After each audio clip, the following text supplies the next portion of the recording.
Hey, welcome back, Silver Bull fans. A special konnichiwa to those poor people in Japan who have suffered so much with a 9 magnitude earthquake. Obviously, the earthquake in Christchurch, New Zealand was just the beginning, and we've had a massive earthquake in Japan and tsunami, as well as a possible nuclear meltdown. This is meaning the markets are hugely volatile.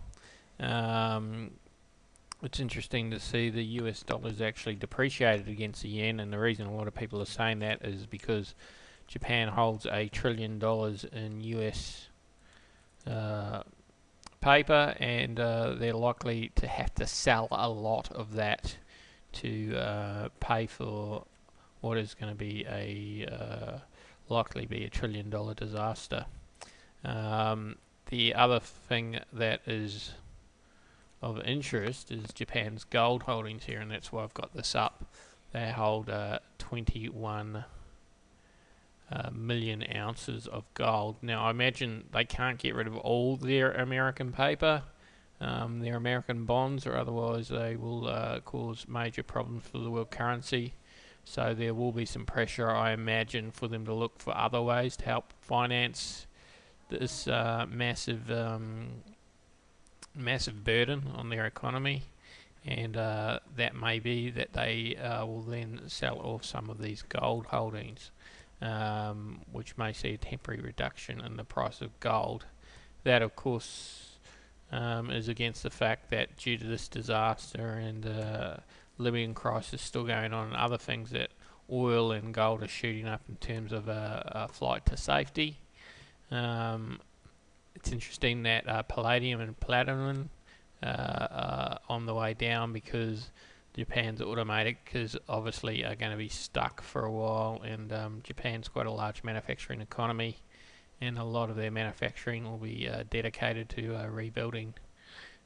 So we may see a temporary stop in the number of exports. China exporters are probably licking their lips at the opportunity of filling that gap, but for now platinum and palladium have gone down, and it's interesting to see where silver will go. We've had a temporary drop. If gold goes down, probably silver will probably follow it. So this is where I talk about people say, oh, silver will always go up. In the long term, yes, I'm very much a silver bull, but you've got to realise any market can be volatile, particularly when you throw in the unknown, and unknowns like earthquakes and things like that. People might not be so concerned about buying high-end consumer goods that use a lot of silver. They're more worried about just building a house and rebuilding where they live and things like that. So, there's pluses and minuses for anything, and they don't always have the expected result. And with these nuclear plants seeming unable to be controlled, we might have a disaster not yet seen of not one meltdown in a reactor, but meltdowns in several reactors together. Now, at the moment, they say it's nowhere near the scale of Chernobyl, but there's a fear that if you have multiple failures in reactors and multiple meltdowns, I don't see how you can't end up with a disaster bigger than Chernobyl, unless these reactors are a lot smaller to start off with. Japan's not a very big nation. It's no bigger in land area than New Zealand. So you've got about 125 million people living in a country the size of New Zealand, which has about 4 million people. So they're very squashed in. There isn't a lot of places they can evacuate to. And I thought a 20k radius around the nuclear plant was quite small. Considering probably in Chernobyl, off the top of my head, I think it was more like 100 k's. The problem is you start evacuating 100 k's, you're getting down to Tokyo and stuff like that, and you just can't shift 25 million people.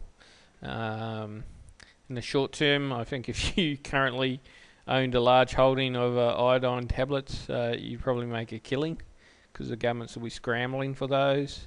If there is a multiple meltdown, the air currents will carry some of that radioactivity over to the United States. Where it ends up from there, who knows? But I think the fact where they say stay indoors is only of limited help. Radiation will go through most wood walls. About the only thing it won't go through is lead, but it's got to be a even that has you're talking about an inch of lead or something like that. You're not talking about just little tiny slivers of lead. You're talking about big hunks of it. So Japan has previously had nuclear disasters. Of course, it was bombed in Nagasaki and Hiroshima. Both those cities were rebuilt, and there seems to be little new radioactive problems from those. Obviously, they had those who were still dying of cancer from the initial blast, but I don't think their rate of cancer around Hiroshima and Nagasaki is that much higher than the rest of the nation.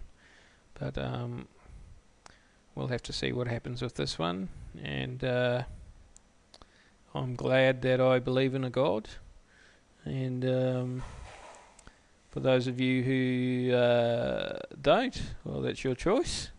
I personally see this as these sort of disasters, and that reaffirms the need for belief in God, in my opinion. But feel free to put your comments down there and see where you think it is all going, and whether you think this is just part of humanity's struggle to evolve, as it were. Long term, I'm still very bullish on silver. I'll be tell you though, I'm selling 10-ounce bar on eBay.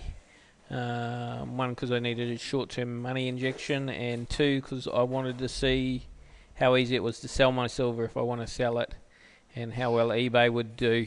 So I'm going to give that a go and see how that pans out, and I'm hoping, of course, to replace that 10 ounces later on. And I'll tell you what happened. For now, I'd see where it's going, and then consider to do some more stacking. Keep safe.